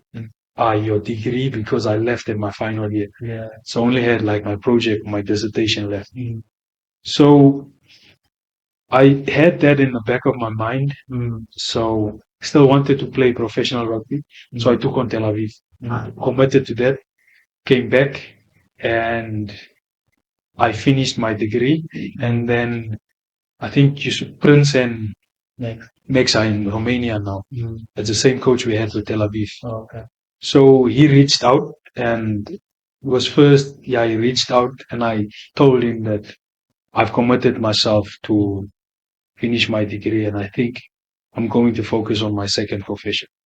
So last year, I've preemptively already decided that I think I'm going to stop playing and focus on my second career. Yeah. But I've also entertained the thought that, maybe one last dance. But then, obviously, because of other decisions that I've also had in the back of my mind that contributed, I thought, okay, I might not have the time that I need to play the type of rugby that I want to be, because I don't want to do this half-heartedly. Like, I've been at a professional, set up in a professional environment. If I train, I have to train the way I know I train. Remember, the light is coming now. Are not looking at you as just their teammate. They're looking at you as the same way I looked at Daryl, which is fair. Yeah, so anything, it would actually hurt the game. Yeah. If you can half-heartedly there. So, because my situation last year, maybe I should give you some context. Is I might leave on a Monday, then I'll be at mine, doing compliance audits, monitoring. Then I come back on a Friday. Then I play a Saturday. So it's unfair to maybe a Kieran or someone that's been there the entire week. So they would start. Then I'll play on the bench. Then I leave again on Monday. Then I come back on Wednesday. Then I train on Thursday. Then I play. Then I start or whatever. Then I leave again on Monday or sometime in the week. Or I might be here the entire week and I start again. So I've been dabbling in that deep end, but I know what that creates. So you carry on, you maybe play 4 games. First game, you get a soft tissue injury. Because I understand, I know my body. I know what will happen. So then guys would maybe say, die was injury proof. Die kry baie injuries, but guys, ek weet hoekom het dit gebeur. Ek het probleem gesoek. I was looking for it. Then that happened. Dan moet jy nou weer RTP doen, return to play doen. Dan kom jy terug, jy speel weer, and it's that back and forth. And I've also committed, or not committed myself, but I know I wanted to get married. I've proposed, and that's Ali Verki. And I've committed myself, or I'm in the process of maybe, I'm actually thinking of which way to go in terms of postgraduate plans. So it's there as well. So no, I'm GIS. So, but I'm an environmental practitioner now at ECC. So there's still feel good, man. So I'm dabbling with my future to to still. Funny enough, I was sitting in now and he said, same thing. Yeah. He said, now I need to focus on my family again. And I said that at the end of the day, the story of every Namibian rugby player ends with responsibilities being introduced to the last time? Because to be honest with you, I feel it's unfair because I was in the same position where you're trying to give everything you have or this dream you have, but then there's this big figure that's in your way. And I don't want to be the reason someone cannot have the opportunity that I had. It's not fair. What would you like to be done differently? Where? Like our business. Bro, this. Like just I know there's a lot, especially because you played cross section, right? But if you could sum it up, what does it come down to? Where are we going wrong? I think first of all, it starts with us as players. I think I mentioned at the start that a lot of players are saying they want to be professional rugby players, but Yeah, I know what it takes. I know what it looks like, and I don't see that. It's easy to say that I want to go to the World Cup. I want to play abroad. Like a lot of players are playing abroad now, but I'm not sure whether it's at a professional level. But I know what that takes. So I think most of the responsibility resides with the players. I think I said on social media a few weeks ago that there's a entitlement that I see a lot of players are having. It's a pandemic it's been evident to me maybe the last 2 or 3 years. yeah, Not so strong 3 years ago or 2 years ago, but because I was playing last year, a lot of young boys that came up when I was still at UNAM are probably senior boys now, and even the other clubs. It's widespread. So I think there's a lot, especially with the players, that needs to be changed. How they carry themselves, what they do on a daily basis, how they actually just deal with themselves in terms of the goal that they want to achieve. Like I know, like at my club that I played for, we don't train on Mondays anymore. We train on a Tuesday. I'm not sure what the guys do on a Wednesday, but let me tell you what I did. When I was playing for UNAM, we train on a Monday. We train on a Tuesday. On a Wednesday, I'd be doing hills next to the fire brigade. That was nog eens. yeah. I'd be doing hills. On a Thursday, we train again. Or we travel in Welwitstchias or whatever, but we train again. Friday, just kept and run. Saturday, we play. Saturday night, I might go out. The first few years, I wasn't reckless, but the balance, you need to live a bit. Yeah. Ik het ook uitgegaan, but there came a time where that stopped. Van toe ek moes nou ernstig geraak het. Sunday, you'd see me jogging in Komasdal or whatever, or you'll see me on the hills again. I did that before I became a professional rugby player. I was at Poly. We were fortunate, like Coach Jeff organized, like for us, we had jobs at UNAM. So I was a gym instructor at UNAM. So you get the funding from UNAM. You get paid by UNAM. And if you were fortunate enough to be part of the Curry Cup side, you get that match fee. So I didn't know a lot about dieting and stuff, but I had a friend that's a fanatic about bodybuilding or whatever, and I knew a bit about dieting from him. And then what I see guys like Daryl and Eugene them doing, because those guys were also aspiring to have like a semi-pro lifestyle or whatever. So I would maybe have like a half chicken 2 or 3 times a week. Half chicken, bretchen, chicken and mayo sandwiches, what. There came a time where I go school run, stop drinking that.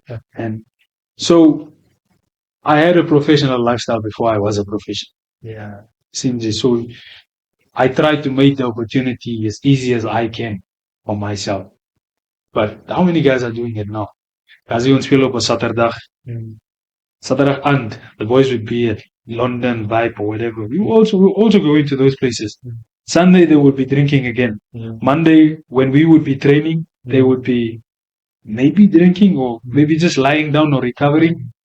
So besides what's happening at the union or what people are saying or whatever, responsibility resides with us. Mhm. Your future's in your hands. Yeah, I think I like the angle that you took also, because if you spoke for the union, you'd be speaking for them. And as someone who's played pro level, Yeah. and you've been a player, that's all Yeah. you've been in our rugby system. I think I appreciate it, because then you contribute where you know that Yeah. you live that reality. And I think for the young players watching this, especially the one that is aspiring to anything with, Yeah. that have worried and are still in the early stages, I Yeah. think just take advice, try to leave that, try to focus little on how the system is failing you, but what you can contribute to the system, and then wait for the system. It's easy to point fingers, man. Yeah, it's very easy. And I think the good thing we've obviously saw now is that I think all those guys have been part of this system. The new administration, the Justice, Yes, Chuck, David Sander, Sulan, Pudding, yeah. whoever, those guys have been part of this system. Mm. So they know how, I think they know how to fix the system. Alleviate what Alleviate they what live. fault is. Yeah, they've gone through it. Yeah. So it's easy for us to say here and point fingers or whatever. Yeah. So I think they know. For me, what it's they have to important, fix. but yeah, we just need, I think we just need a cohesive, like we need to speak with one voice. So whether it's me on a podcast, Yeah. whether it's the CEO, the player, ex-player, So guys like you are necessary, like bro. let's Yeah. speak with one voice, because one of the biggest challenges that we have faced, I'm not lying to you, there is not a communicated strategy around our Yeah. as to where we are going. And for as long as that's there, the coach, council members, players, fans, you're going to speak different languages. Which is why you always see at the end of the day, accountability never comes from within the NI, it comes from a concern. But there's always a concern. Yeah. And it's because there's not a visible strategy to know that, okay, now you're hitting your KPIs because in 2023 you said you want to achieve this by 2030. Yeah. Now, come 2030, the difficult thing for us is we change administration, we change people. So I think same place. communicate the strategy. If you communicate the strategy, we all buy into this big project of where we are going in terms of rugby. Let's work it out. Let's push it. Media pushes it, players, coaches, whatever it may happen, whatever it may be. But yeah, so before we leave you, if there's, I think you've answered this question. I think I know the question. Yeah, but yeah, like if there's one message you just want to leave someone who's looked at you, someone who's really fighting to find their way into this rugby system, or even parents who are trying to spend money, or parents not blocking, just telling their like this, that, hey, listen, well, by like this, I mean boys and girls, right? Yeah. Listen, we don't have enough money to get you into Pukke now. What do you tell those people as someone who's been there? Ish. Man, I'm at this realization now again that I was lucky, or I'm still fortunate to have like people around me that whenever I might have had put a foot wrong, like they would keep me in check or make sure that I do the right thing. Yeah. I was fortunate to have, and I'm still fortunate to have people like that. Can you So name those people, not names, but like who are they? it's mainly been one person. Like it's actually my cousin, but since my mom passed, she stepped in like as the mother figure. Yeah. So she's always been that starlight for me, like my true north. Whether it's in my career, rugby, whether it's where I find myself now, whether it's life as a whole. Like I'm a man now, but I still bounce off certain aspects. So I was fortunate to have that. So for parents, I can possibly say, because she has a son now, so it's my responsibility to be what she was for me, to be there to him. So I'm also in that same position as parents find themselves in. I mean, you can only do so much for a kid, but I think from a young age you have to be like, she was hard on me, but now in hindsight, I know why. Yes. So that's a thing, or that's what I can probably advise parents that they might not see it now. Yeah. There's a very well-known verse as well, in Isaiah 60 that says, "You might not know it now, but one day it will happen. One day you will understand as a kid." So sometimes I tell myself, whether he likes me, whether he doesn't like me, I know I'm doing the right thing for him. Yeah, so that's from a parent's point of view.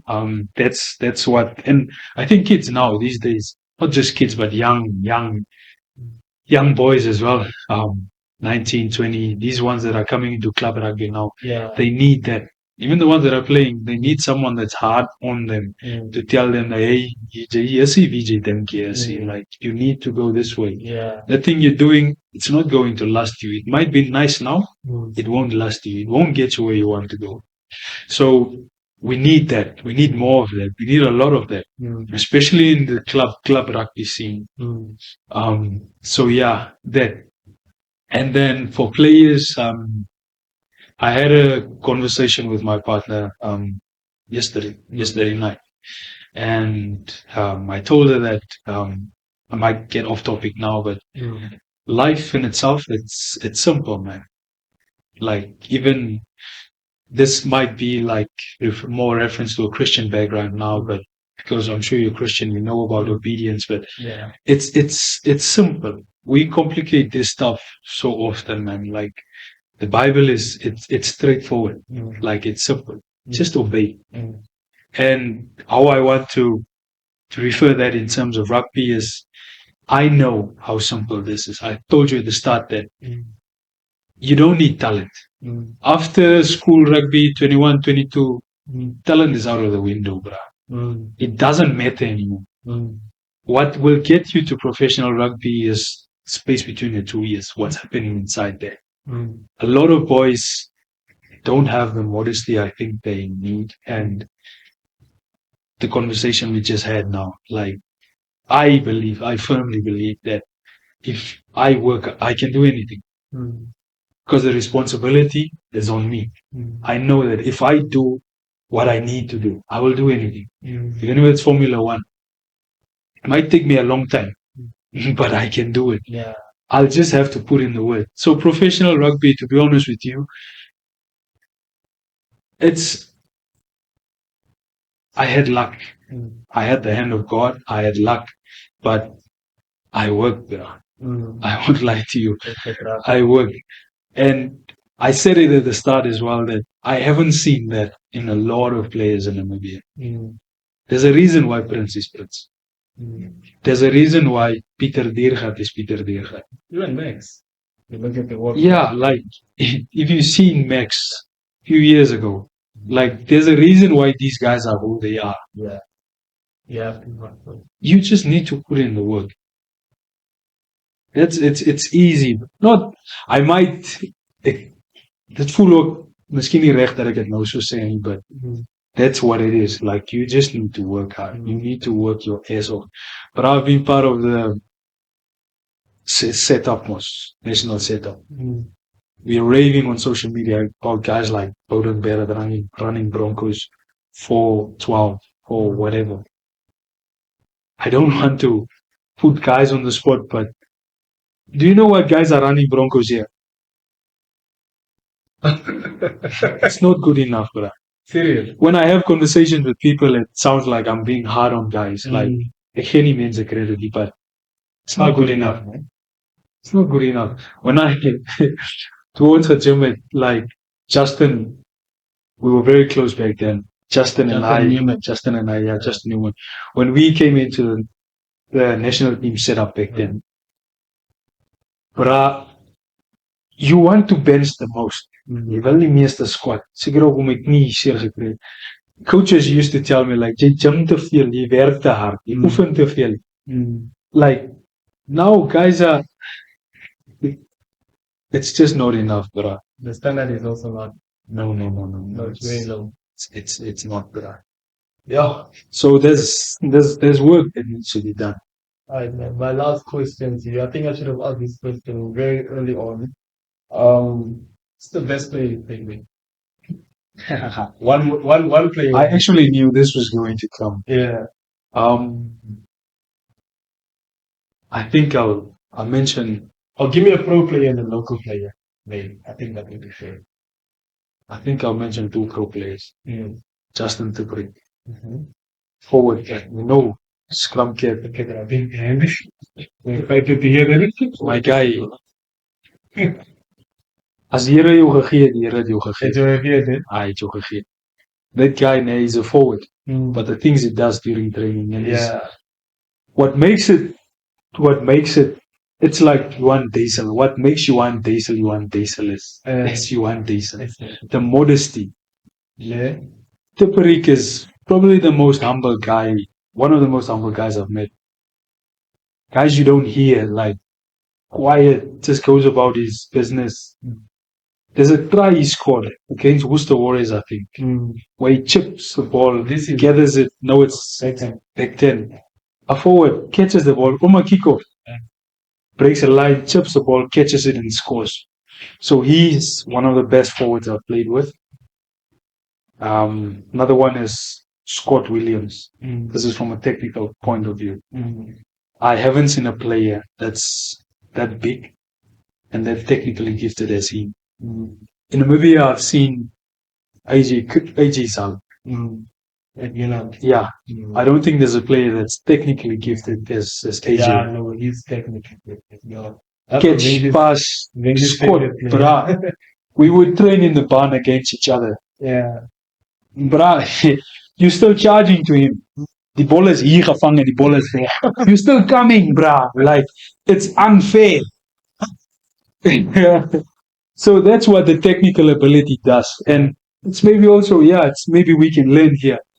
I tell you now, in the national team, there's maybe 5 players that can't do a proper left hand pass. Yeah. Maybe 3. 5 is misschien biggie pushing. Sorry, chance. Now, 5. Yeah. So that technical ability, like, Scott Williams and kicking, brah. Oh, the man is a full package. And back home, because now I have to think from 2015 or 14.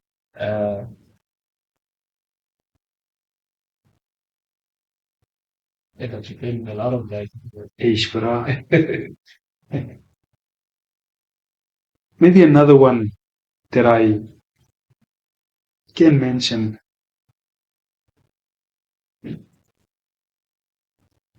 Dit is moeilijk al.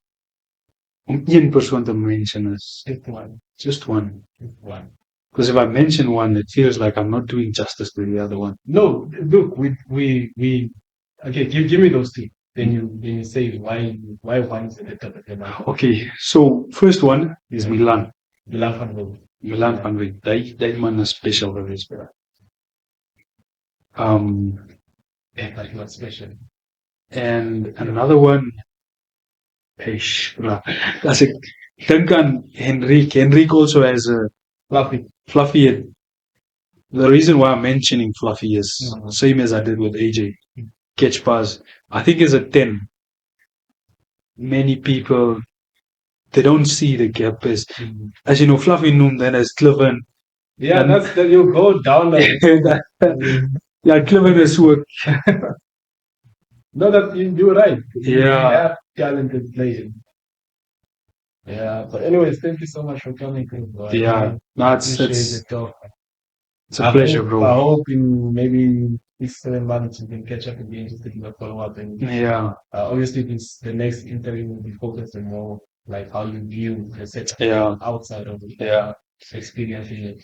No, thanks, man. Because prior to this, I think I mentioned, I'm not sure if you remember, there was a game in United once. You didn't have this anymore, where I said, Arafat, when are we having an interview? But it's maybe 2 years ago. It's United, yeah. Yeah, so thanks for inviting me, man. Because you talked with VIS last year, you're telling me. Yeah, but my podcast, or the reason why I said that is, mine won't be just rugby focused. I think as we neglect how much we can actually contribute That's what I wanted to say to you, that this is, it's good. You probably don't realize it now, but it's bigger than you. It's bigger than me. Yeah. Like, if you look at where this can reach, or there might be a boy in a shack somewhere or whatever, but I believe as much as rugby, to me, it wasn't just the rugby. As I said at the beginning, it was a means for me, a means out. It was a way to realize my childhood dream and create a possibility for my future, my family. So I think it's bigger than you actually realize, man. So kudos on doing this. I hope you reach a wider audience, and I hope you. I mean, we actually targeting them, but Yeah, that's like, yeah, the boys are playing at the rugby. rugby. What Even- context? No? Yeah. Yeah. These are the KPIs again. Yeah. There's a plan. And you guys are ticking all of them. Yeah. But we are looking at 75-3. And everybody just like, maybe That's just the score, yeah. So we want the context of how much is going into rugby. Yeah. What are we targeting? Why are we behind? Where are we going? Yeah. No. Thank you so much for coming through, man. Cheers, man. Appreciate it. The game's a blessing, man. To me, most of us, it's very prominent in the black community. We don't have strong father figures. Besides that, there's a lot you can learn from the game. Yeah. Like, it contributed majorly to who I am today. So yeah, I hope it has the same effect on the guys that are playing now. Yeah. That's why we try and guide or shield them in the right direction, make sure they don't have you can have a moment of that dip, but we just want to ensure that they find their way back. Yeah. All right, guys. Thank you guys so much for tuning in. Please don't forget to engage us. Today I want to focus on that subscribing section. Let's go to the comment section or even the constructive criticism. Even the criticism. Just let us know the setup needs work. What do we need to work on? Just put it on the comment section. I would really appreciate that, and we will work on that. Obviously, for first time viewers, the podcast is not just me. It's a lot of people behind that stand next to me. Like Ovengi, for example, is not in Namibia currently. So what's Ovengi's role in this? He's a co-host. Co-host. Yeah. So I founded the thing with my wife. Yeah. Because I've always been talking about let me test it about it. Yeah. And then Ovengi and I spoke, and we had the same vision. Yeah. And immediately it just clicked, and we were like, no, let's do this thing. Yeah. I think we get everything with it. It's still in its infant stages, but we believe the growth will come. As long as the stories are out there, I think we are doing more than we. So thank you guys for tuning in. Ciao.